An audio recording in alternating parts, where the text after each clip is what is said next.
Hello? Hi, Burton. Yes. That's how you say your name. That's How are that's you? I'm good. Sorry, I had an old man moment. Didn't know how to No, click join, but I'm in now. that's okay. I mean, social audio is a little different. It's not like I'm gonna be merging over to a podcast soon. But so that'll be a little different, like talking over Zoom or whatever. Right. This is just, social audio. And I just wanted to have a quick discussion on. I just keep um hearing about AAU. And I wanted to learn more. I wanted to ask some questions and learn more about AAU culture and how is it. I was doing some research, and that's where this room has come from. So I'm excited. Jason PK, is also on stage. He has children who participated in AAU. We have some coaches coming through that also, um, coached in AAU or played. So I'm excited about getting multiple views on AAU from different slants. So I'm excited about this discussion. So people are coming in close to on time. So I think what I'm going to do, it looks like, hey Jay down there, JF is up here. Mess has joined us, and we have Jay from BK, and Burton is here. So I'm just going to open up actually and say, welcome to the Rewind Pod, where we discuss all things NBA, sports, really sports culture, but I spend time on the NBA, some things on the NFL, and I'll be branching out to other sports soon. Tonight, we are going to discuss AAU. I began getting, I've been hearing about AAU for years, and I keep hearing pros and cons of AAU, and more cons lately. So I wanted to have a discussion with people that participated in AAU as a parent, as a player, as a coach, or in any way. What is AAU culture? Where does that come from? How is it formed? What is the history of AAU? What is your history with AAU? And we'll see where the conversation takes us. My plan is to also eventually discuss its influences on the NBA and NBA culture that we have today.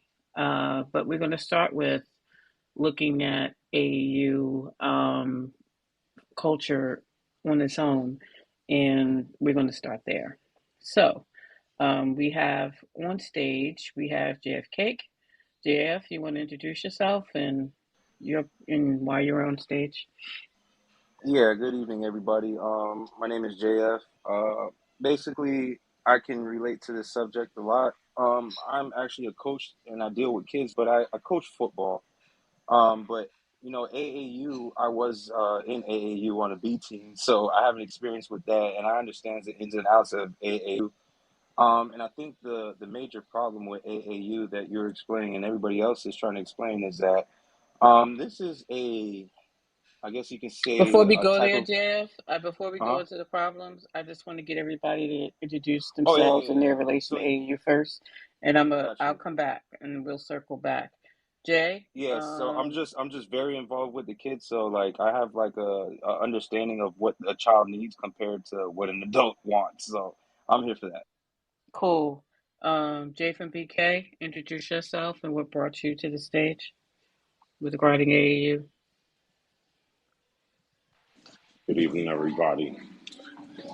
Brought me to the stage is because my sons play AAU ball right now, and And their they're in ages, Jay? 8 and 10, and they play 8U and 10U, and they're involved in this cesspool of shameless coaches who got a 12-year-old playing 10U. So I came to speak and learn at the same time. But my sons, they play. Uh, They travel for basketball camps throughout the United States, and they play AAU in Jersey, Long Island, Bronx, Brooklyn, Queens, wherever they have games. Thank you. Mess, um, thank you for joining the stage. And what brings you to this discussion on AAU? Hey Malika, how you How are doing? you? Um, I'm good. So a very long time ago, I played AAU. My first team I actually played for was Gauchos. Um, and so I've had many friends who played on AAU teams, friends who coach it. My niece is playing AAU now as well. So, very knowledgeable about this topic and opinionated too. Cool. Thank you. And Burton has also joined us. And Burton, you sent me some of your background, but why don't you explain your background, like what you want to share yourself and why Yep. you're in this discussion on AAU? Yeah. Hi, everyone. My name is Burton. I've been working in professional sports for over 20 years, including working with AAU programs when I worked at Rise Magazine, working closely with the sneaker companies as they were targeting grassroots. And I helped launch an All-American game called Elite 24 in 2006. And one of the goals, it's no longer a goal for that game, but one of the goals was to move away from sort of the sneaker wars AAU culture when we launched it. So I have some insight on the sort of the professional side of the climate in AAU. Thank you. So I appreciate everyone's slant. Coach Goodman, if you wanted to come on the stage on your perspective in AAU, let me know. But thanks everyone for being here. So let's start off with everyone's coming from different slants. And one of the things I shared some quotes tonight, and I'll put them up on the Jumbotron from some NBA coaches and former and Kobe on their perspective of AAU and how they're not taught how to play team ball, according to Steve Kerr and some other things he said. Kobe just outright, said it's horrible because kids don't learn the fundamentals.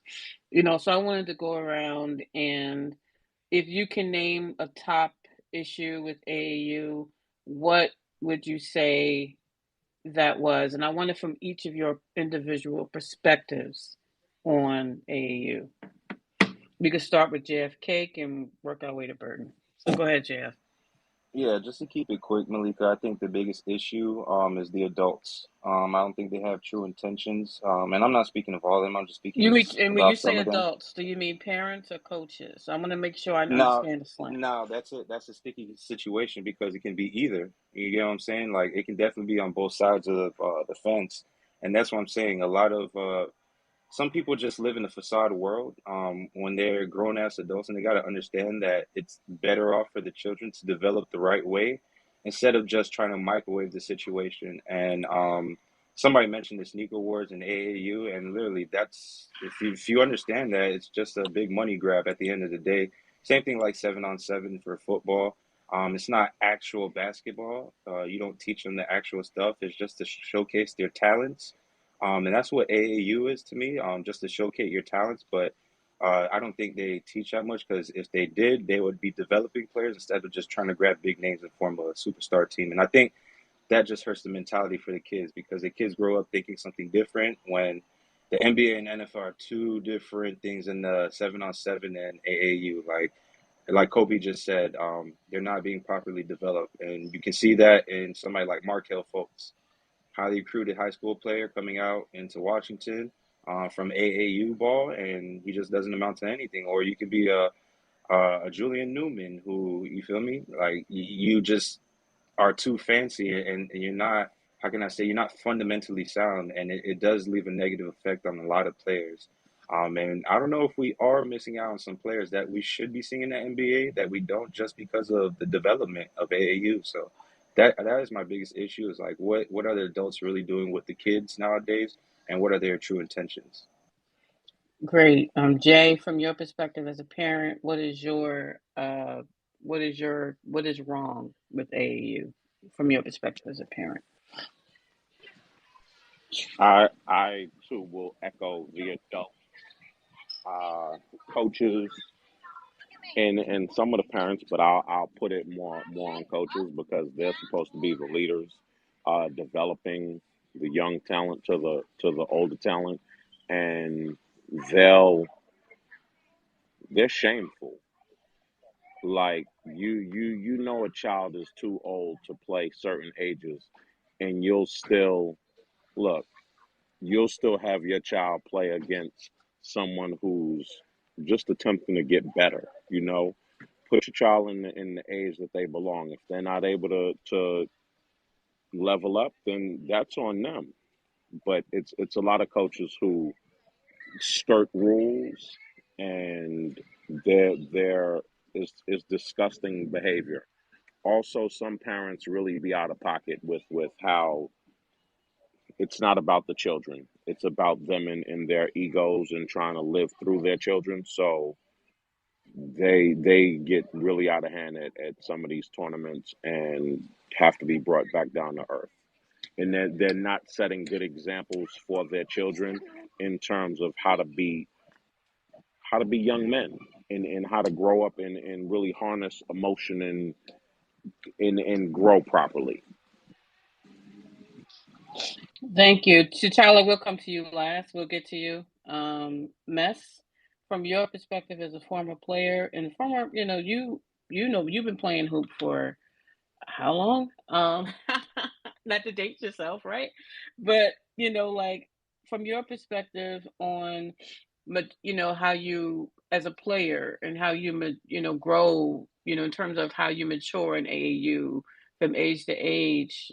What did you observe? What was wrong with it when you played? So when I played, I actually think it was actually kind of perfect, right? So like I said my first experience was with the Gauchos when I first learned how to play basketball. They had me at Gauchos gym by myself doing drills. I didn't even get to play with the team until I got to the point where they felt I was good enough to play with the team. And then when I got to that point, I wasn't hardly getting any playing time because I had to earn the playing time.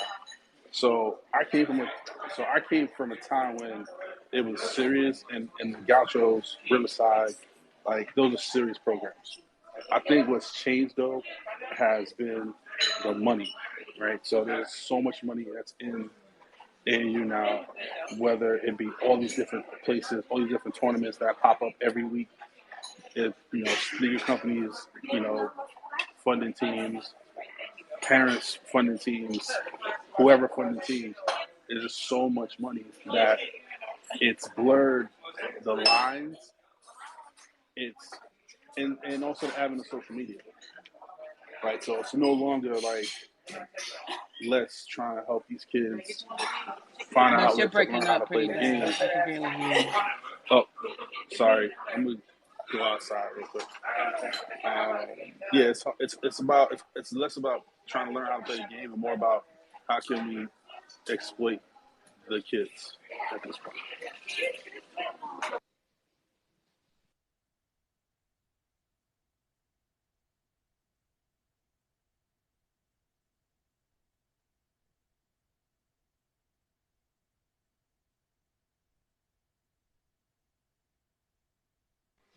If he's done, Burn, I think you can go ahead and answer that question if you want. Yeah, I would say. There I go. Hello. Yeah, I think we're losing you, Maliika. Oh, I would say my perspective. I don't know if it's the biggest problem. Maybe it is, and I have some thoughts about the money in the game, but I would sort of piggyback off of the quote that Malika posted, that Steve Kerr said. Like, there isn't a lot of opportunity to learn how to be a part of a team and grow with a team. It feels very all star. It feels like flying in kids. It feels very like showcase your talent. Very like, I'm going to date myself. Very ABCD camp back in the day, where it's just like, yo, if you could just cross over OJ Mayo, you can get a scholarship, versus try to play a high pick and roll and get a basket or get a guy an open shot. So I think like the fundamentals and the team game are being compromised. And I think Kobe's right. Like, Kobe spent so much time learning how to develop the fundamentals, not just when he got to the league and was fully developed as an adult, but as a kid. He played on lower hoops and smaller balls so he could get the fundamentals right. And I think in AAU, they don't do that as much. And I think that hurts the American game. Not that this is about the American game, but you see guys like Luca and Joker who have just the fundamentals down because that's what they learned. So I think that would be one of my biggest sticking points with AAU as a Thank you. basketball nerd. Thank you, Burton. I missed most of that because my phone started to misbehave and kicked me out of my own space. So, but thank you. I'll listen back to what you what you added. T'Challa, you can put your phone down. You can start off by talking about what brought you to the stage to discuss AAU, your experience with AAU, and then our question is, what was your experience at AAU that wasn't positive? Like, what was wrong with AAU when you worked with it? Yeah, so for sure, Maliika. I've been on both sides of the angle. I've been a coach on AAU for quite a amount of years. I've been a parent in AAU, and when I began with AAU, it was because my son was playing, and I can remember one of the very first tournaments he played in. Afterwards, someone walked up to me. He's only at the time maybe 6, and someone said to me, "Where are you zoned for high school at?" And I told him, "There's like, if we go ahead and work together, we could get the address changed, and he can go to a better program at a better school." So there's a lot of sharks that's out in the water at an early time that's looking at these 16 kids. And going back to the part that Mess was saying, it's been really corrupted by the sneaker companies that have seen runners who are coming behind to go ahead and pump money to these coaches to get information on players and plus all that. But to be honest, this is the same thing that the high schools have been doing, and especially doing, doing the last past 10 years. I know personally high schools where a parent has walked up to a coach and said, "We'll go ahead and transfer here, but we need a paper bag with $10,000 on say Monday because our cars broke down." So, you know, anytime you have that type of level of where money is the main thing, you you're going to have some form of corruption, and then the kids are not the focal point and the teachings of the game is not the focal point. You can go to any AAU tournament and you see hundreds of kids playing inside of one weekend, and then that same kid the very following week is playing on on another team, and you're like, wait a minute, how's that possible? It's because they go where the same money's at. I think coaches are able to, be able to give them something, or be able to give their parents something, especially if they're good. And again, if you look at the environment of AAU, teaching is not there because coaches themselves, some of them, not all of them, don't have any sort of qualification. The refereeing is so bad that because there's so many games a day, they call nothing at all. So it becomes a hack fest where kids are trapping and grabbing and everything that they can't do in a real game, and it takes so long. As you see it when the season starts in high school, it takes so long for the kid to break the bad habit that he learned in the summertime as he plays in the regular season of a high school game because he can't do that there. You know, so it's all that, and also to the point I think that Jay made is the funny thing is when you do Pop Warner football, any Warner football, they check ID and they check age. Inside of AAU basketball, they go by grade. So if I've been held back or I've been reclassified several times, I could be a 16-year-old and I'm playing against an eighth grader. And so, of course, there's going to be a disadvantage between someone who's 16 and someone who's just turned 12 and 13. That's a big time difference, even though it's only 3 years. Yeah, Jay mentioned Jay from BK mentioned like his kids playing against older kids. So when they say tournaments 14 and under, like the 14 and under classification or something, when you see that, it doesn't necessarily mean that. They mean the grades in that time. I'm just trying to understand. No, yeah. It does not necessarily mean that the kids are 14 and they give that premise, but the first thing they look at, and also because they're not checking IDs and any of that, anybody can just go ahead and sign up and say I'm so and so. And now they do go ahead and check them in the big tournaments. Now, the very big tournaments like if you have Adidas, shootout, yeah, that's totally different. But just a average weekend tournament, no one's checking age, no one's checking IDs or anything like that.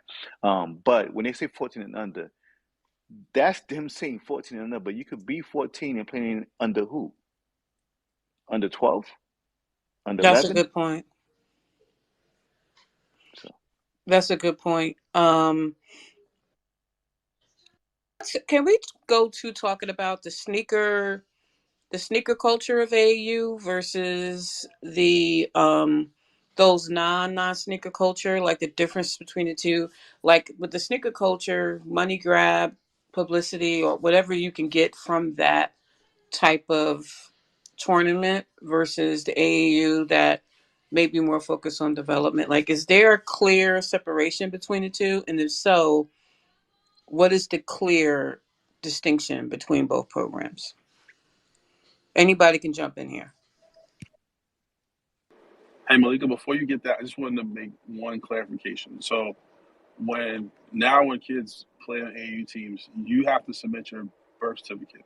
So the coach and the team has it on file, right? So at any given point, like if they're asked, they are to produce it. So they've cracked down a lot on that side of it. But the difference, the thing now is kids are reclassifying. So if a kid should be in 8th grade, they're reclassifying to 7th grade, and so that year of development, like, is an advantage because you're older. You should be playing with kids that are in 8th grade and older instead you're playing with kids that are younger, and so that's where you're getting a lot of the advantage because of that classification of from a school perspective. So I just wanted to make I that have a point. I have a question for anybody that's involved in AAU. I know there you have to present the birth certificate, but are there player cards as well where this shows the player's picture, his date of birth to match the birth certificate? Because I know sometimes they will change the picture to go ahead and match a birth certificate. So I was wondering if AAU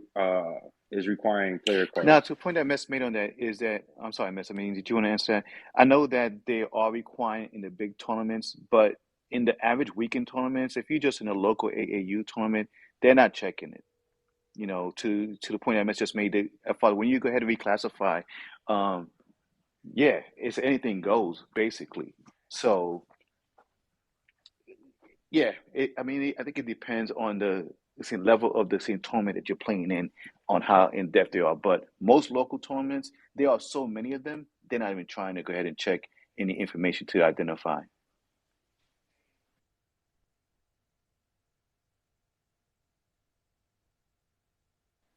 Go ahead, Jay from BK. Jason BK, go ahead. I did it I again. was But go ahead, I Jason was gonna BK. say the y'all just threw me off when saying they require birth certificates. I've never produced my son's birth certificate. I'm just an honorable person, so I'm not gonna let my when I see my son play 8U, I'm not gonna let my 10-year-old play against these 8-year-olds, and I don't care if they have 9-year-olds. He's substantially better than them. Like, I've never been asked to produce a birth certificate. Some people just do the right thing, and they play in tournaments all over the place. But I've never been asked to produce a birth certificate on either of the AAU teams that they've played on.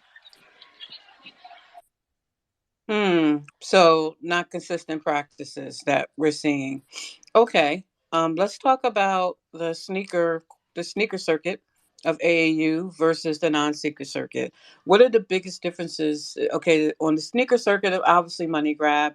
More money is involved there, more exposure. Um, so let's talk about the differences between those two cans for AAU and how that works. And anybody can jump in here. Well, one of the things about the sneaker companies, if you are one of those players that they seem to think has a potential future, is that they want to try to hang on to you as early as possible, whether or not that you're Zion Williamson or you're Seventh Woods. I mean, I can remember that my son played against Seven Woods when he tried out for the Nike team, and he came back and he said to me, "There's this kid. His name is Seventh Woods, and he just dunked on everybody." At that point in time, though he was only going into the 8th grade, everybody knew where he was going. He ended up being in North Carolina, but he was paved. Is that the road was kind of made a little bit easier, and that's what the sneaker companies actually do. Is that they pave the road to make it easier for you to be able to get to that point. Well, I just want to say I think there's for my personal experience, AAU teams they need sponsorships to go ahead and travel and do all these things. So when it comes down to the sneakers, depending on what sneakers your team wears, is how you attract the recruits. So for instance, when I was in AAU, Steve Blake was sponsoring our team with and one. And I ain't saying we were attracting some of them big all stars, but it was a type of team where you were able to develop, and we weren't worried about the shoes. We were just worried that we had some, we had something to wear. And I think the biggest issue now is that kids are now all worried about what they're wearing and what's on their feet because of social media and stuff like that. And I think that's where the adults they find a little loophole how to cater to these kids and try to make a little money grab because they can go ahead and find somebody sponsored. But the bigger that their team's name is the more sponsors that are going to come and give them and donate their money because they already have the right sponsorships from sneakers or whatnot, and then they already have the kids that are going to come play. So it's nothing but just like a product that's out there. Who wants to come sponsor us? You know what I'm saying? So you have to ask yourself, what is the money really going towards? Is it going towards travel for these kids? Is it really being put towards these kids? But there's so much money. With just a sneaker deal, you can sponsor a whole team in traveling, especially if you got somebody like a Steve Blake, who probably wasn't even the richest NBA basketball player, but he helped us out a lot. But this is what I'm saying. It's all a rotating wheel that just keeps on happening. So you're going to see teams with the Zion Williamsons and everybody he had on his team, you know what I'm saying, play together. And like the Ben Simmons and whoever he had on his AAU team play together. So that's exactly what you're going to see. Just more and more sponsorships so more people can fill their pockets. Anybody else want to jump in here on this one? One of the reasons I asked this is because Mark Edwards, who is a NBA trainer or development coach, he basically had an opinion. I was trying to get him to come in here to explain. There's AAU and then there's the shoe circuit, and they're totally different. And I'm Yeah, like, well, how are they different? And of course, that brings the question, how are they different? So please, well, Malika, anybody can jump well, in. Malika, of course, one way that's very different is that T'Challa, hold on for a second. Coach G, you came on speaker. Is there anything you wanted to get in and say here? Yeah, real quick. So, there's a huge difference in AAU and travel ball. Um, AAU sanction events is by the organization AAU, and they do age-based events. So, um, when you were talking about the birth certificates and everything like that, those AAU sanction events require birth certificates as well as player cards. What we've mostly been talking about is travel ball, though. So it's not associated with the actual organization AAU. It's just summer ball. So when you start talking about the independent teams, when you talk about EYBL, 3SSB, Under Armour, all of those are people call it AAU, but it actually isn't AAU. It's something completely different. So there's like different levels of travel ball. Before the money came involved with the different shoe companies and whatnot, AAU, everyone played that. Everyone wanted to go to nationals, get down to Orlando. Once the Nike came in and Adidas came in, it started branching out to different levels, basically. So I coach with Team Wall. We're fully sponsored by John Wall. We were on the Adidas circuit up until 2020 when he got bought out of his contract there, and now we're on the independent circuit. So I could talk to you about AAU, and then I could talk to you about independent, and then I could talk to you about the different circuits. Just kind of where we want to go with it. But there's complete differences in all three of those, as far as the requirements to play on those teams, what those teams are looking for, and then even just the dynamics of the team. As far as I've heard some guys talk about development, how guys are just getting flown in for the weekend and everything.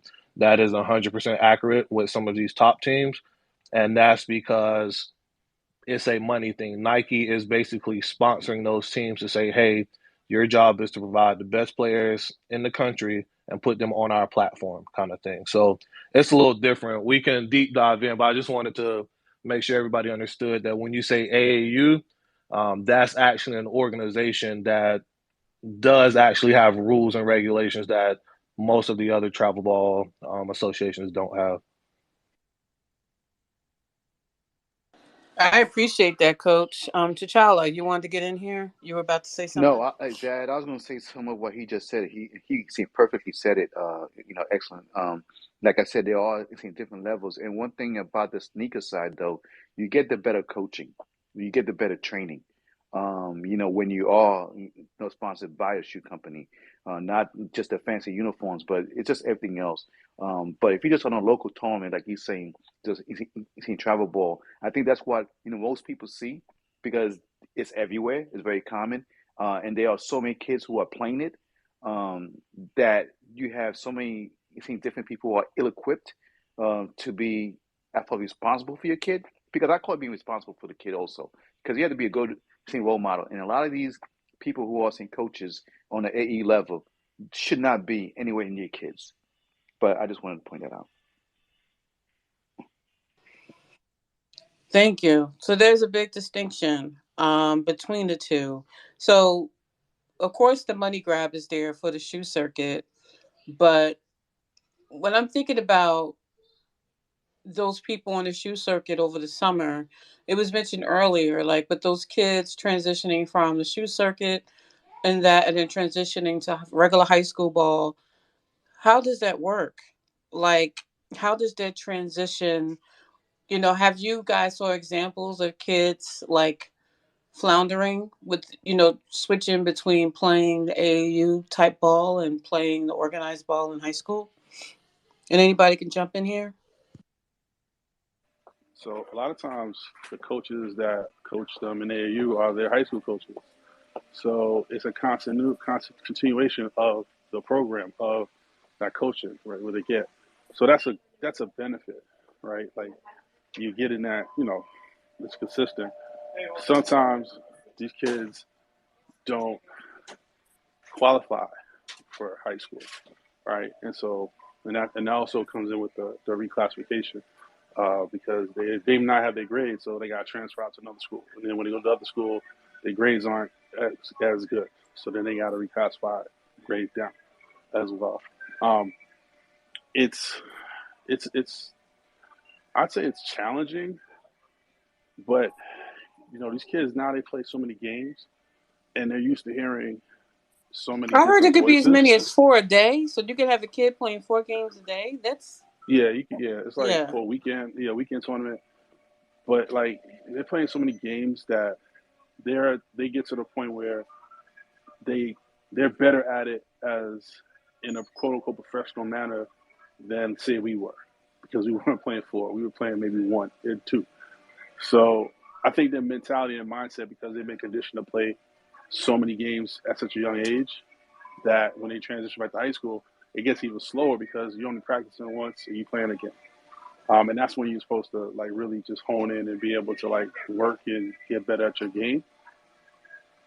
And then when you play AU, if there's a tournament on the weekend or like, there's a holiday tournament, a lot of times it's for the schools, they're playing all the way through to February.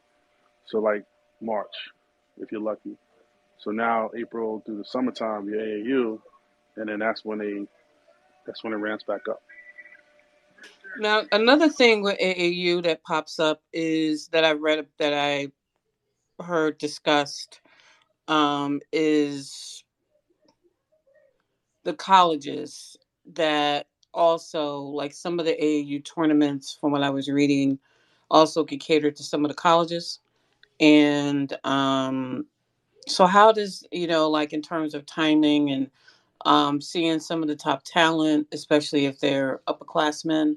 So when it comes to, and Burton, maybe you could speak to this part, or anyone else who had any interactions with that work, like getting college coaches coming out to some of the AAU tournaments over the summer. So not only do you have the sneaker culture versus AAU organization sponsored opportunities, but you also have coaches coming out, colleges coming out, seeing some of these players. So can anyone speak to that? JF, I'm about to put you down, put you down, and bring you back up. Maliika, I just want to add on to one thing. Is that the coaches have a certain time frame that they can watch players from. Is that they can't be in the gym at like all summer long. There's a certain time frame and date. But Mess just said about players playing 4 games in a day, like you said, you've heard. One of the problems of the AAU culture, or the travel, boxing culture, is that the players don't have a chance to recover, and it's been a very large conversation about, is that why we see so many injuries to players at a younger age nowadays, where it seems that they have so much mileage of that's on their body, that they get more prone to like soft tissue injuries in their early 20s. So that part of the game is still being debated which it should be, because we all know that the body needs time to recover. And if you don't do that, which a lot of these programs do not, then you get a player or a kid that is just basically burning himself out.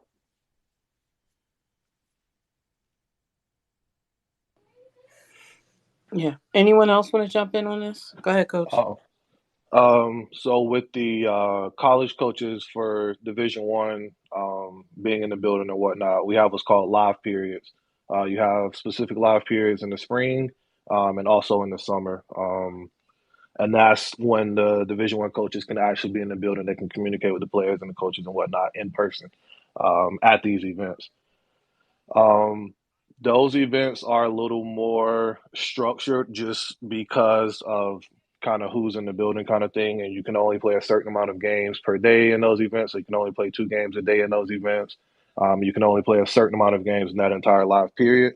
But it's the problem as a whole with just basketball right now is the adults and the money side of it. And so um, like tomorrow, if I wanted to, I could leave the team I'm with and start my own team, and there's nothing that's really required for me to do but get insurance on the team, you know? And so you have so many coaches, I know a couple of people have said it already, that aren't necessarily qualified. Like there's no qualification, you know, for live events, you have to be gold certified, but that's watching a couple of videos and taking a test at the end and passing the background check. You know, there's no actual certification real process for it versus high school basketball where you actually have to go through a process of getting hired for the job and whatnot. So that's one of the issues I see. It's so oversaturated right now, and so when a kid isn't happy where he's at, or his parent isn't happy because my son should be playing point guard, even though he can't dribble with his left hand. I'm just going to go start my own team, and again, there's nothing out there that stops that from happening. I'm in Fayetteville, North Carolina, and North Carolina is big on basketball. And I did some research the year before COVID, and we had 108 teams in our city alone, 108 travel Wow. teams. And it's like, okay, well, what is the goal of these teams? Are we really trying to get these kids better?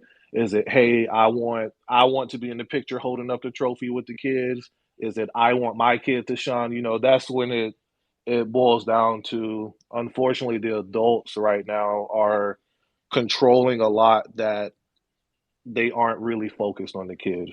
Um, and it's not about the development of basketball anymore. It's about, what video can I post on Instagram or Twitter, or, what can I do this? What kind of shoe deal can I get? What can I get with this? And that's kind of my personal opinion why the gap between American basketball and European basketball has not only closed, but in some ways, European basketball players are showing you that they're better because they're better developed at a younger age. I'm listening to you and I'm thinking about like, oh God, there's an echo. Burton, can you unmute? I'll come right to you in a minute. I'm thinking about NIL. And when NIL was introduced, it was like all this about, like college. It was like noise that college basketball is ruined, like the amateurism is taken away. But when you look at it, you have these kids get money for, since they were back before they even left high school. Like, so that's, like that's not corrupting it. This was money was always in basketball from when they were very young. I'm gonna go to Jo and then Mess. What's up, everybody? How y'all doing? Um, I had heard some interesting stuff in here, and I think Coach G spread a lot of light, and he seems really knowledgeable. I started a traveling team with one of my childhood friends because his son wanted to play traveling ball, and we live like kind of in between Cleveland and Columbus, so it was kind of difficult for him to be able to get his son to Columbus to play on these bigger traveling teams. So we kind of started up our own team and kind of just kind of worked with the talent that we had around us. And I think Coach G kind of spoke to it. There's different levels. AAU is the top level. I think uh, when we played, we were in a circuit called OYB, Ohio Youth Basketball. Um, and the differences in between the levels, and I think Coach kind of touched on this. You have to carry a certain amount of insurance, I believe, when you do play AAU, or a certain amount, dollar wise, of insurance when you have an AAU team. So we kind of stayed away from that. But the reason why I popped in is because I heard some people at the beginning of the discussion when I popped in, they were kind of talking about player development, and with us being a smaller team from kids from a smaller area, like we didn't have kids from all around Ohio. We had kids from I'd say maybe like a 15-20 mile range, not far, but we really had to work with and develop those kids because we weren't having the kids from all around and having our choice of whoever we wanted on the team. So we had to do more development, and we were more hands on with the kids. And I just wanted Coach to kind of spread some light because I heard some people saying that they didn't like the fact that kids weren't being developed. I think people should be educated on. If you are looking to develop your kid, you probably should start at the lower levels because, in my opinion, the AAU level is something where I'm not calling them completely finished products, but those are for more of the more talented kids. And if there's kids that need work, they probably need to start on those lower levels. I don't know if Coach wanted to speak to that or not, just based on like the different levels of traveling basketball in AAU.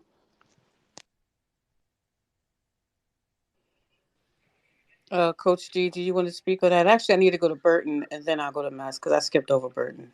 Coach G, you want to Got respond?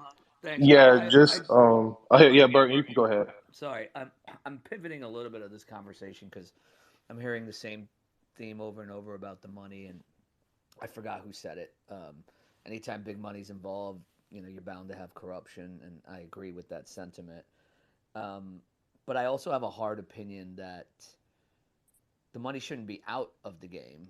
I, in fact, think they should invest and infuse more money for more brands, not just the sneaker category. I just think they have to have more structure and infrastructure and how that money is spent. And I think that's the biggest problem. You have executives at Nike in Beaverton who don't have, who approve certain budgets and have no relationship with the people on the ground running things. And that's where corruption happens. When there's no oversight of where the money's actually going, there's no thought of it. All it is, hey, my guy that runs my grassroots department says we got to pay these 15 coaches. Okay, let's pay them and make sure they get their money. And I think that is, if Nike and Adidas and now Under Armour, who invests in grassroots, I think if they spent more time hiring middlemen and middlewomen to kind of manage the situation, I think we will get good product. I think we'll get less corruption. There'll always be some corruption. So, like, I have a very capitalistic approach to this. I think it's okay for these brands and these sneaker companies to invest in these programs as long as it's done the right way. So I know that's a little bit of a deviation of where the conversation was going. I just wanted to get that out there. No, thank you. I appreciate that. Coach D, you want to respond and to Jay and then Mess, you want to hop in after him? Yeah, there kind of is a false sense out there of there is no development in AAU. Again, because it's just so oversaturated. There's so many teams out there that there definitely are teams that aren't doing anything. Um, but just here in North Carolina, the different sneaker teams, not only do you have certain practice sessions throughout the week, but you also have strength and development training. You have different combine trainings that you do just with our organization alone. With me also being a high school coach, we're kind of year round player development kind of thing. So on Saturdays, my gym is open for them to come shoot on the shooting gun or to come in and look at film, look at different things. So there's a false sense out there that there is no development. I think the problem now is the only thing that's highlighted is bad basketball. There's very few people that like to spread the good. It's like I always say, I feel like we as a society thrive off the negativity so we can trash talk and, you know, figure out what's wrong with the organization instead of showing the good things that happen. But there are a lot of different things that different organizations do throughout the year that showcase how much they are truly developing their players. Like Jay was saying, there are different levels. So there's NTBA, there's AAU, there's different independent associations. Then you have your shoe brand circuit, so to speak. Typically, with your local, if you're still developing players, you would start off at like the NTBA level, playing in those level tournaments. Um, like he was saying, it's not necessarily a finished product, but if you're going to be on a Nike circuit, you've already showcased that you have something with you, whether it's your size or whether it's your skill. You're representing a brand there, so you're more of a polished prospect than some of those playing at different levels.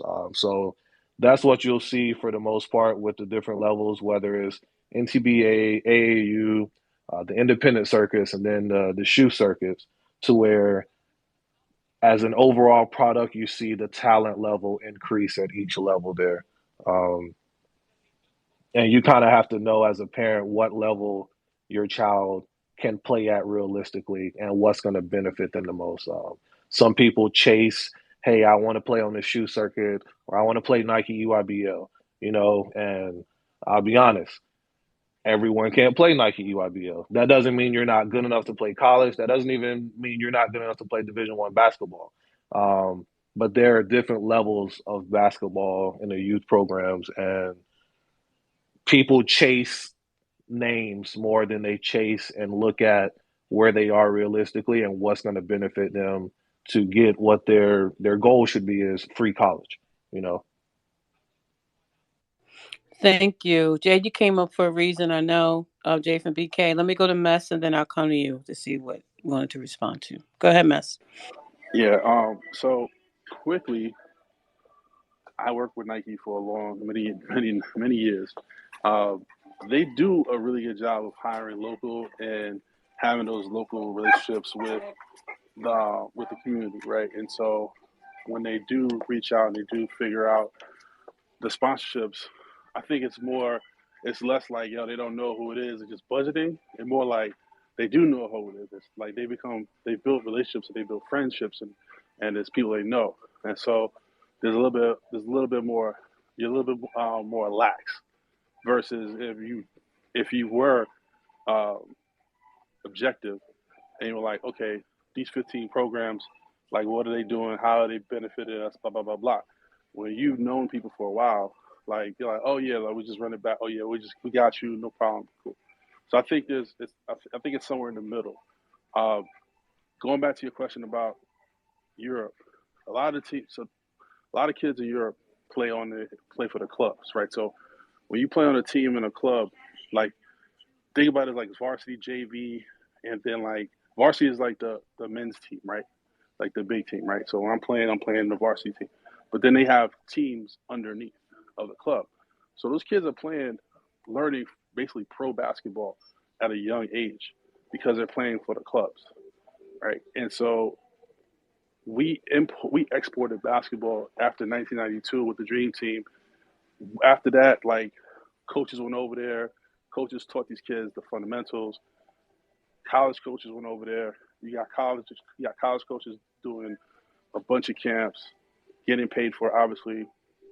And so they learned the fundamentals of basketball. They teach the fundamentals of basketball because not everybody can jump out the jump. Not everybody can cross over crazy. Not everybody is fast, but you can throw a bounce pass, cut to the right spot, pivot, et cetera, et cetera. And so their development is different also because they have that mentality of like they've been in a pro system, right? And they've been learning they're watching the bigger club, they're getting that thought process. So let's think about it like, like Golden State, right?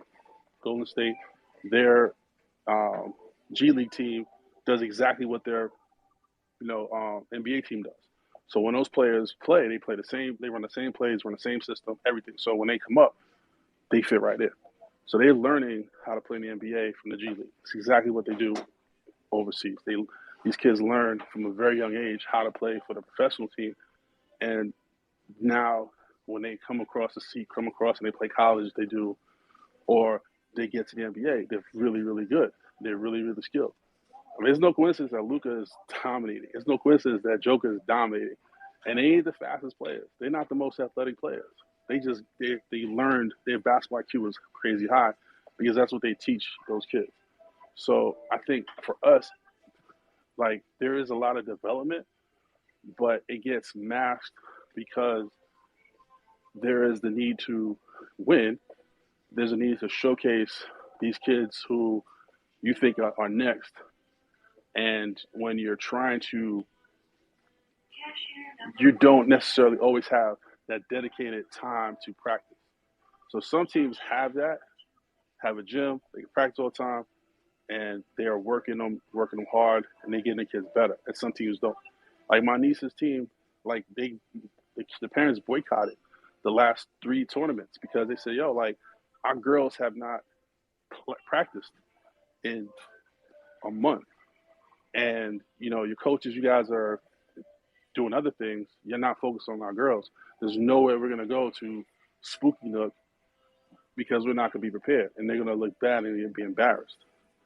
And so, I mean, and that takes a lot of you know, courage to band together and be like, "Yo, we're not going to put our girls out there to play because, obviously this is where you get seen, you get showcased, you get ranked, all that stuff."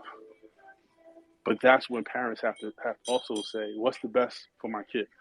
Is it about being developed? Is it about getting better?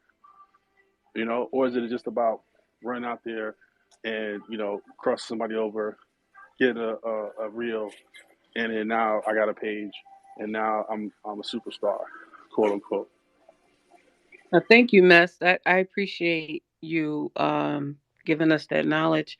Jay from BK, you jumped up here. What is there anything you wanted to respond to specifically?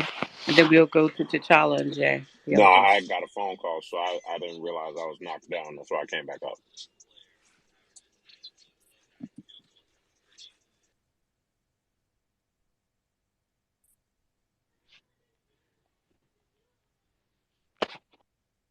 T'Challa, go ahead. Yeah, no, I was just gonna say, I totally agree with what I heard from Coach Gene, and I think it might have been Jay, oh no, Burton. One of the things that's happened though on the college recruitment side is that coaches are coming to see teams they know that play a system. Most of travel basketball is no system at all. It's basically just a pickup game all day long. But a lot of college teams, and why some very good players are not recruited on a certain level of college team D1 teams, is because they are not able to function on a 5-on-5 play in the system, being team disciplined to execute your role. AAU becomes a glorified one-on-one. It's my turn to come try and break your ankles. Let me pass it to you next time down. You try to do this highlight dunk, and they totally, don't learn things like how to move without the ball, how to be in a proper stance. They say defensively. Like the Princeton offense is not an easy offense to pick up, but it's an offense that almost all good college programs have a piece of it in. Have a piece of it in. And a lot of players, well, I should say a lot of coaches on the AAU, see travel part of it, don't teach those type of things. Um, so I think it goes back to what say Coach G is saying. When you see players from Europe come, they are coming from an academy. That academy has set things that they're going to work on and teach on. Set discipline things, practice times, and all that. And the more that you are organized, and the more that you are repetitive in your actions, is the better you get. Not just here and there, where people don't know what's happening one day to another. And again, is that it hurts the kids because you have some very good players that don't ever achieve their full potential because they are just in a bad situation, high school or AAU. Thank you. I'm gonna go to Jay, and then I'll go to Coach W, and then Coach G. Um, I just wanted to speak on, and I appreciate you having this space. I'm gonna jump out, but I think this space is great for people to be educated on AAU and just traveling basketball as a whole. I coached on a lower level of traveling basketball, nowhere near where Coach G is probably at, and some other people in here. But I just wanted people to know if there's anybody down there that has kids that do traveling ball or things like that. Not every kid, is a kid that's built for AAU, and I think Coach G touched on that. Once you get to the upper echelon of AAU, that's where the money gets dumped in, and you see a lot of the. I think T'Challa or somebody was touching on their kids not having practice and stuff like that. Once you get to the higher levels, you got the money and the backing in order to be able to, benefit from those types of things, and the sneakers and the bag, and the traveling fees being waived, and the hotels is on the house. And the level I was on more so was parents putting up the money, and we were putting it together to be able to pay for our tournaments, and people pretty much drove their kids there and stuff. And we played in a couple of major tournaments. We played in the King James Classic. We ended up playing against Team AI, Andre Iguodala's team, and they were suited and booted, and they came in on the traveling bus and all of that jazz. But I was just speaking to parents that want their kids to be able to play in the summer. If you want your kid to be able to play in the summer and develop on a lower level, you need to find a good coach and somebody that's willing and can have practices so your kid can develop. In my experience, the higher you go up, it gets tough, man. And a lot of these teams aren't practicing a lot unless you have those big sneaker companies behind them, and they're able to dump money into kids because they see potential there. So if your kid isn't on that level, don't just go run them to the biggest team you can find, because they're gonna get pushed to the end of the bench, and they're not gonna be developed. So try to find a team that's consistent where your kid can get some playing time under the whistle, and just kind of work with it through that angle. But I appreciate y'all having this space. It was dope. Y'all have a good night. Thanks, Jay. I appreciate it. Coach G, then Coach W. I just was gonna Coach White, who just came up, and Coach Payne. I was actually gonna ask those two if they wanted to come up. Um, I'll let both of them talk and kind of introduce themselves. But also, Brian King is the director for one of another program, the Pro Level Titans out of New York. That's a really solid program. We've played against them a few times. I didn't know if he wanted to come up and say anything either about travel ball. What part Oh, of thank you. New York? If you don't mind me interjecting, what part of New York are they in? I'm not sure where he is in New York. He'd have to come up. His name is Brian King, though. They're the Pro Level Titans. Thank you. Coach W, you can come, introduce yourself and speak your piece. What's going on, everybody? Yeah, I coach EYBL with Skills Factory out of Atlanta, and also coach high school basketball on NIBC with Legacy. Just kind of, I kind of here late, so I kind of heard some different things. But I heard the last guy kind of talking about, the practices and, obviously being with certain programs, you want the player development, the skill development.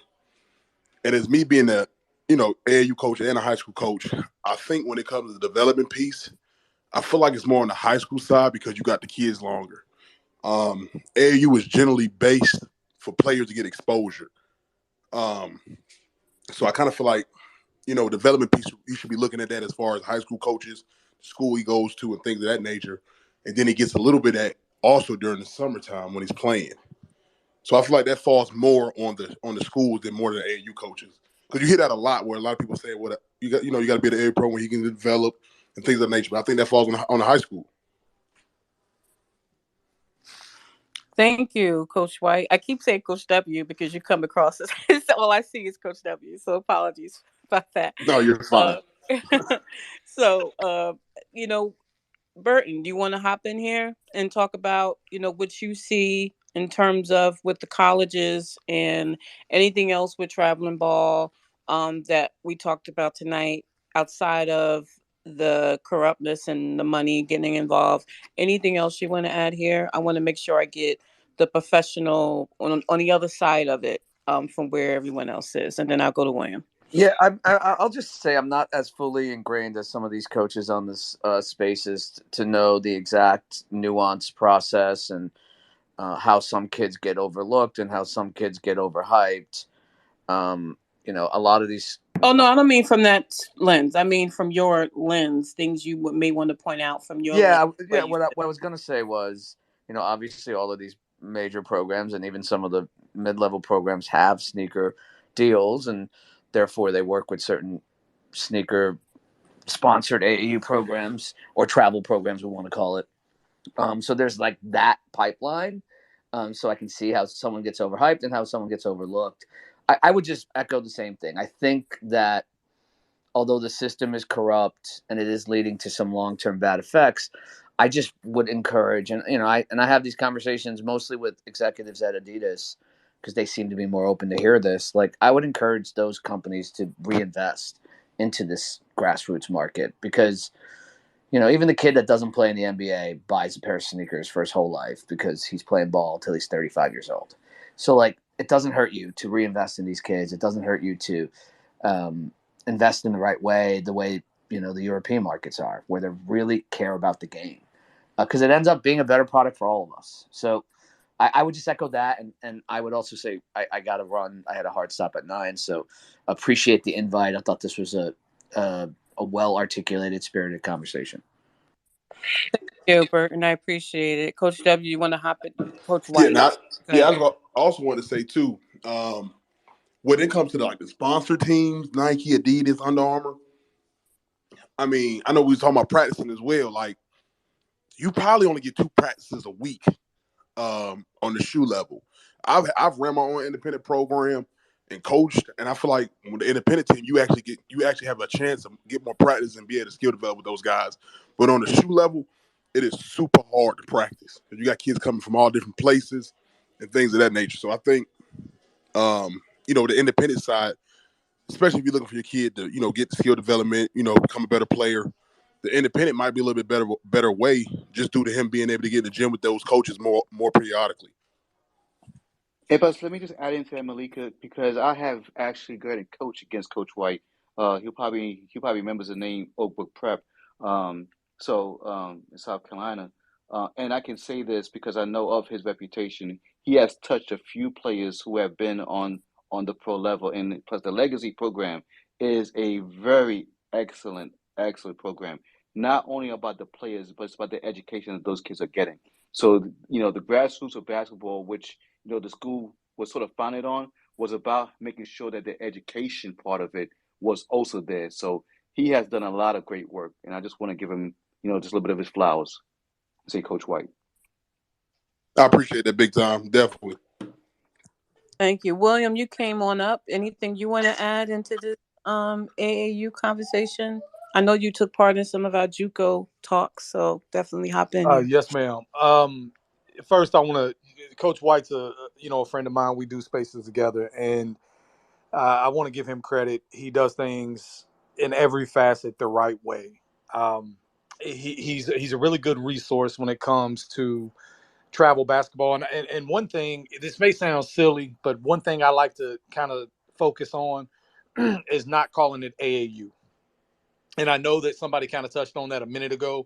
I've started referring to it as travel basketball because that's more of an all-encompassing type of language. And the reason that matters is because these different associations are starkly different. Starkly different. There can be massive variations in how they operate, how they're funded, the outcome, the purpose. And so by calling it travel basketball, it's a little more encompassing. It just makes a little more sense in today's game. Well, William, can I say real quick also while and you can jump right in? I just wanted to put this in here real quick. Then I think NBA coaches and players that comment on quote unquote AAU should be more They distinct should. because Oh, when 100% when they they should. make these comments, 100% they should. they're Yes, they're indicting the they are. whole. When people hear AAU, they think, well, me, I'm not as familiar with it. I'm becoming more educated thanks to this space. Sometimes I hold these spaces to educate Yeah. myself. The vast yeah. You the generalize, but go the ahead. vast majority of what we are talking about is not AAU basketball. And it's really important to say that. So, like, the vast majority of the people in this room, the vast majority of the coaches that are coached are not coaching AAU basketball. So that is important to know. And it's important to know because AAU does get the bad rap, and that's one of the better organizations out there. And so that language does matter.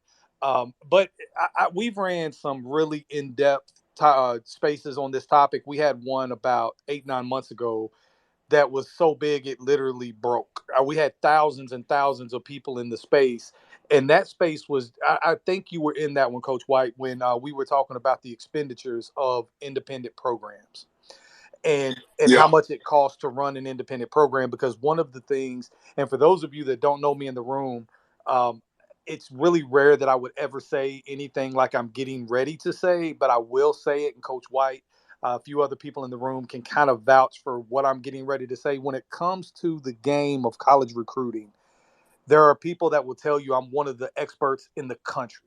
Like that when it specifically when it comes to the small college level and whatnot. And so I say that only to say this: there's so many in-depth ways you can take this conversation, and so many things. I love what you're doing. I think it is phenomenal. The only thing I would encourage you to do is to continue to do it and break it down into different avenues. Because Oh, I plan when to. we Yeah. when we did ours, and it was so good when we talked about the financing of independent teams. And because one of the things you often hear is, oh, it costs so much and it's a money grab, right? That's the thing you hear all the time.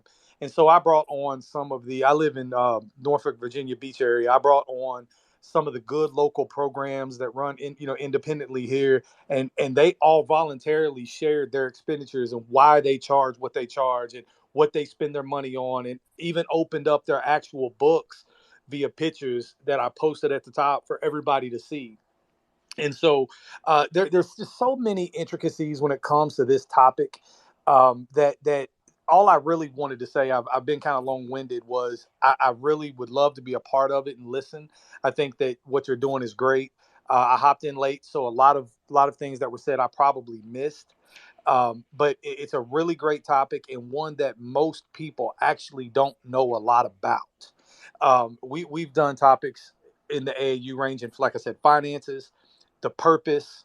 Um, we've broken down the different scenes, the shoe circuits, the largest tournaments in the country. Some of the little research studies I've done. I've got a hilarious little thing I did at the largest tournament in the country. I was coaching in college ball in Ohio, and I was at the Best of the South. It was in 2019, I think, and that was the best. That was the largest tournament in the country that year.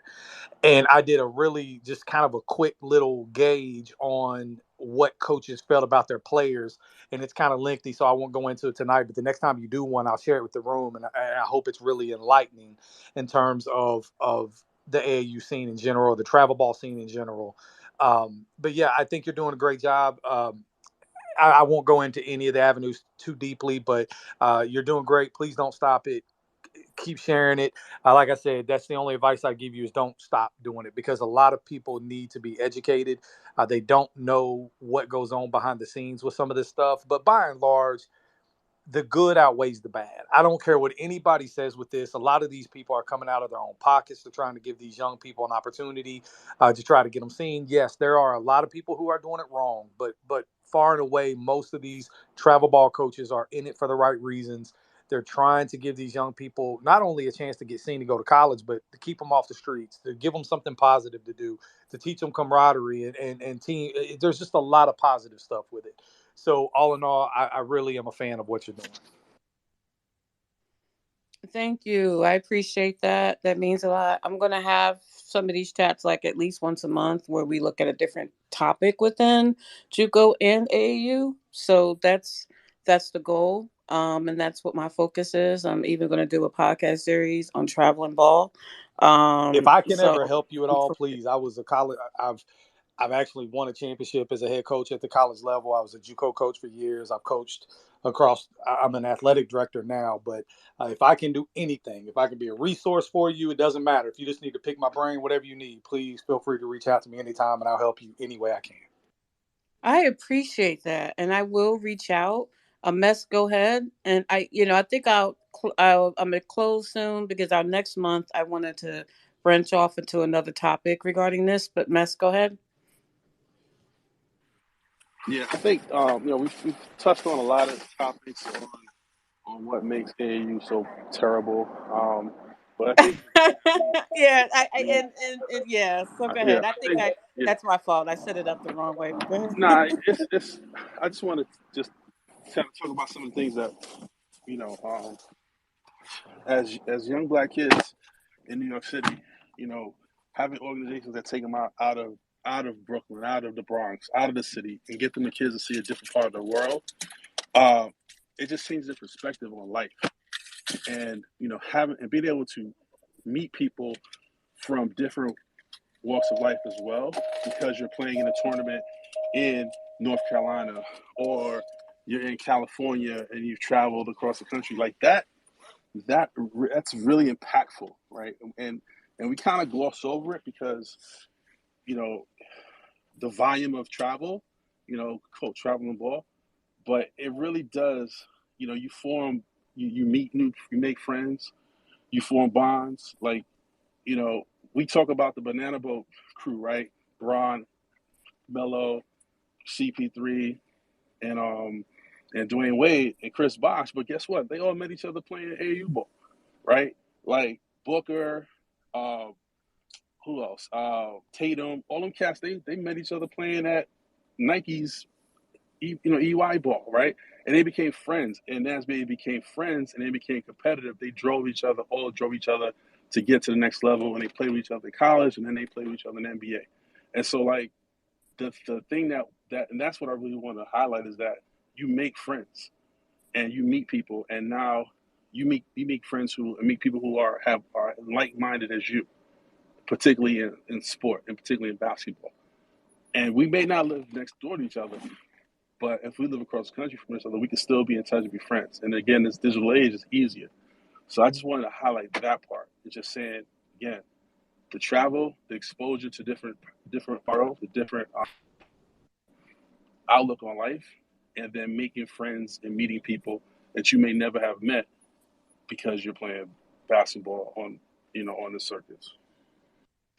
That's one of the things I wanted. That's actually one of the things I wanted to highlight before I started researching. I was like, there's a lot here. I need to actually break this up a bit. That's one of the things that I wanted to look into and talk about a little bit. We'll do that a little later, like another time. Is one of the comments and like one of the you know criticisms is everybody is friends in the NBA, like their people are too friendly, they're not as competitive because they're friends, and that edge isn't there. And I think that's being misinterpreted, and it's like indicting, like, because of AAU, that's why this is happening. So I wanted to look at that, but that's going to be down the line because there are much more things to talk about before we talk about that part of it. Because I'm going to have another space on this next month on AAU, talking about another topic. And we're going to close down soon. So any last comments? Can I, Say it Malika? now. You have 60 seconds each, and then we will phase out. I see Jay, you trying to come up. You'll come up and you'll have one comment. Malika, really quickly. So Yeah. the counter to that is that when it was 5 star, when it was Street Smiths, when it was, you know, all those tournaments, like all those kids, everybody played together as well back then.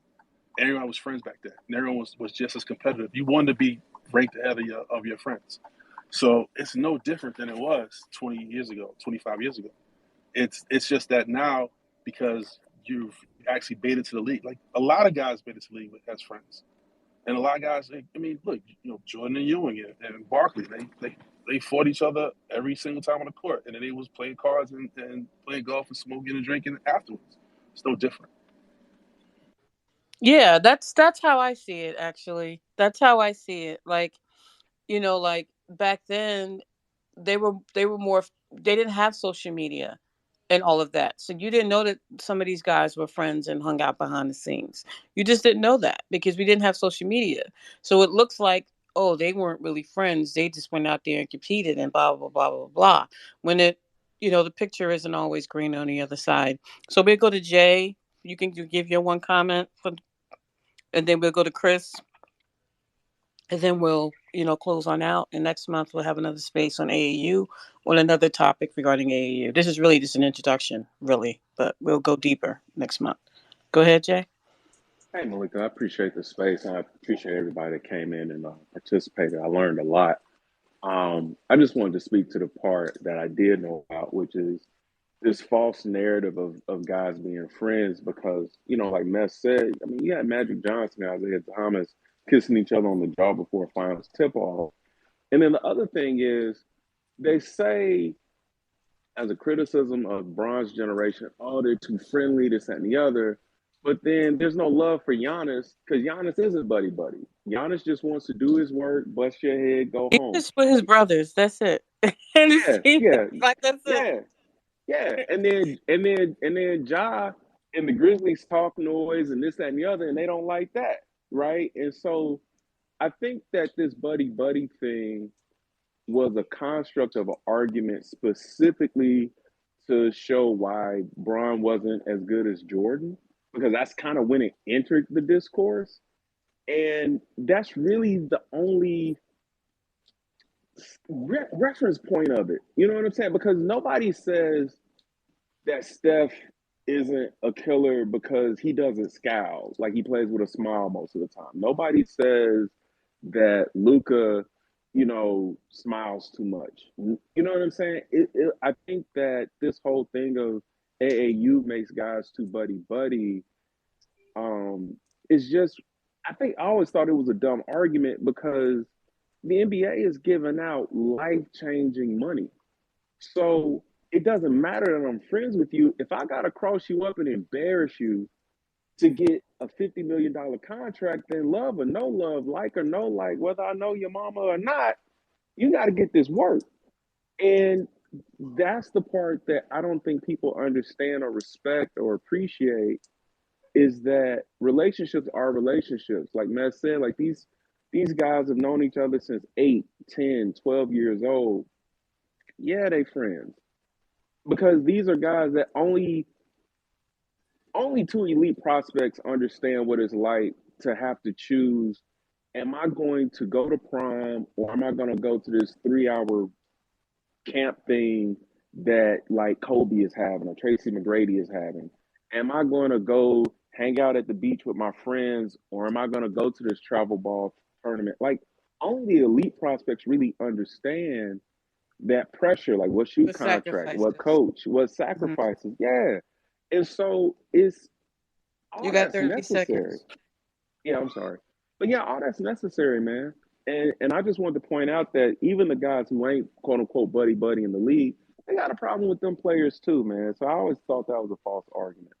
And that's it. No, I agree. Chris, anything you wanted to say here? We're about to close out, but next month I'll be having another space on AAU. Yeah, real quick. I just wanted to say, I think specifically kind of geared towards Steve Kerr's comments, I think that people kind of discount the level of coaching that's in these top AAU circuits. Like I spent the summer with Team Loaded a couple years ago back in 2017, and I can't even count how many current pros that I saw play that summer. I'm talking about Zion Williamson, Emmanuel Quickly, even high major dudes like both of the centers that just started in the national championship game, Dave McCormick and Armando Bacote. So you're not gonna roll into a league like that and just think that you're just gonna have dudes go out here and play and they're not being coached and they're not being taught the game. Like it just don't work like that. Like everybody has players. So if you're gonna win at that level and as a player, if you're gonna be successful at that level, then you're gonna have to have good coaches that's teaching them the game. So I think that's one thing that kind of gets lost in this whole thing. And even on the non-sneaker circuits, like when you look at some of these independent teams that don't have the sponsorships, now you really got to get the coaching if you even want to hang with these teams. So I think that kind of gets a little lost in translation. Like, we kind of say it's more important in high school, but high school you get better coaching. It's not necessarily the case because a lot of times in high school, the high school coach is like a math teacher or something like that. So I think that's just something that kind of gets lost in this whole debate. Thank you, Chris. I appreciate that. Did you want to say anything as a final comment on our space this evening? Jay from PK? I was gonna say it's like 15 J's up here. I know. Go ahead. Nah, I just appreciate what everybody said tonight. I look forward to what's happening moving forward. If you know of any summer camps, and please note in Brooklyn and the surrounding parts, our summer vacation does not start right after Memorial Day like it does in the South. So we off July and August. all of July, all of August. We don't go back till after Labor Day. If you know of any camps, please reach out to me. My sons, we travel, and we'll go wherever. This summer, I'm pretty sure we're gonna go to Nick Claxton's camp in South Carolina, but we'll go wherever. It does not matter. And I Thank you. appreciate y'all. Thank you, Jay from BK. Go ahead, Coach G. Yeah, I just really want to get up and say I appreciate you putting this space on. I appreciate everybody getting up here speaking from their perspectives. I definitely like to be a part of it moving forward with me Yep. being a high school coach as well as travel ball. I see both sides. I hear the arguments on both sides. Um, but I think one thing that someone brought up just a few minutes ago is what gets overlooked with travel ball is some of the experiences these guys get. Like we flew out to New Orleans for the Final Four last year, and I had three players that was their first time on an airplane. And so we went to Vegas last year, and kids, who knows if they'll ever get that opportunity again in their life. So I think there are a lot of different things that basketball as a whole can benefit kids in their life, just with experiences that we kind of just overlook, and we look for the negative in things. But like someone said, there is a lot of positives out there. We just have to spread the good as much as we showcase the bad kind of thing. But I definitely appreciate you putting this space on. Thank you. And I'll reach out for future spaces on these type of topics for your participation. JF anything you want to say to close us out? Yeah, I just want to say thank you, Malika, for hosting this. I think this is very important for just understanding how to move forward with dealing with kids. Like a couple of people are strayed away from the concept of what AAU basketball, but I think it's a phenomenal thing to have because remember, you have 12 to 15 guys on every team, and not everybody's going to make a high school basketball team. So you don't know who is out there that hasn't really shown it, but if they develop, and get proper training, then AAU and travel basketball is always there to help. You get what I'm saying? I just think when it comes down to it, all these good men that are coaches and are leading these kids, I hope you continue this because there are some sharks out there, and we all know it. I'm a football coach, so I see it all the time. So I really love AAU for what it does, like what people were talking about. Because remember, I played on the AAU team or a travel team. I'm not even sure what it was. I think it was a travel team more than the AAU team when I think about it. But I was on the B team. Even being on the B team, like you're still being able to develop. Like there's still people there for you. And you get to see a lot of people. You get to see like get more exposed to basketball, like people are saying, because kids aren't exposed nowadays.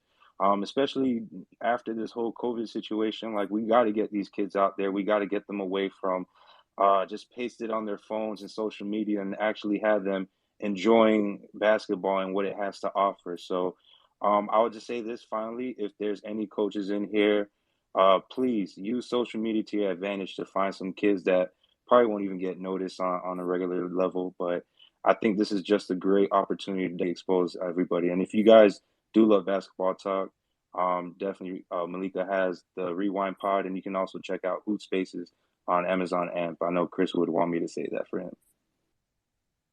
But Yep. appreciate you, Maliika. Hoop Spaces 10-1 on AMP. He talks about the previous night's games, college and pro, and we get into some details because me and GFK and Sean with the W, we're usually in there. But I just want to say thanks for coming out.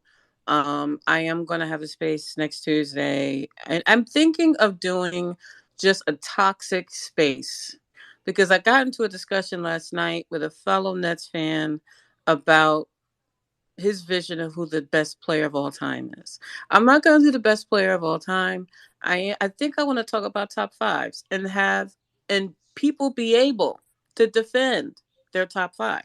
Like why do you have this top five? Why are these specific five on your list? And have you come and let's just get into it and talk about it. A toxic old school clubhouse space, because that's what they should do all day on Clubhouse, like having room open all day talking about the same thing. This time it's not going to be open all night. It's going to be structured a particular way because I have but so much patience. We're going to talk about top five. Next Tuesday, bring your top five. Why they're your top five? Have your stats right. Have any visual evidence you want to put on the jumbotron ready, and we're going to get into it because I really, I really want to understand why people have certain people in their top fives. Um, I don't think any the top five has to be universal. My top five would be different than yours, but I just want to understand yours, and I will break down mine as well, and why. I'm also going to have a space soon talk about the latest Bill Russell documentary that's on Netflix. That needs to be discussed. If you want to listen back to the space I did on Mahmoud Abdul Rauf's book and his doc, I will retweet that in a few minutes, and the actual YouTube version of the conversation will be out tomorrow. And I have other spaces coming. More AAU spaces are coming. I am planning a JUCO women's space soon, so check me out with that. And I actually also want to have another space and research it. Me and Sean are planning a space looking at the Kristaps Porzingis trade from the Knicks and the Mavericks perspective, um, and how it benefited and hurt both franchises. I'm planning a space looking at historical Nets. I want to go back and look at the Dr. J time, but in more detail, because why not? He is part of the history and the Derek Coleman time. I just feel like Derek Coleman didn't rise to his potential while he was with us. So I have a different opinion of him than some others. But we're going to look into that. And we're also going to continue the series and looking at each team and a moment in time of each team. The Toronto Raptors picked, I got to look at what they picked, but they picked a moment in time for their team. They picked the DeMar DeRozan, Kyle Lowry time. I was surprised they didn't pick Vince Carter another time, but we're going to look into that with them. So I have other spaces all over the place coming, and I have a podcast coming soon. So definitely check me out. But next week is the toxic top five conversation. Let's just have fun with it. So um, bring your top five and let's get it on. See you later, guys.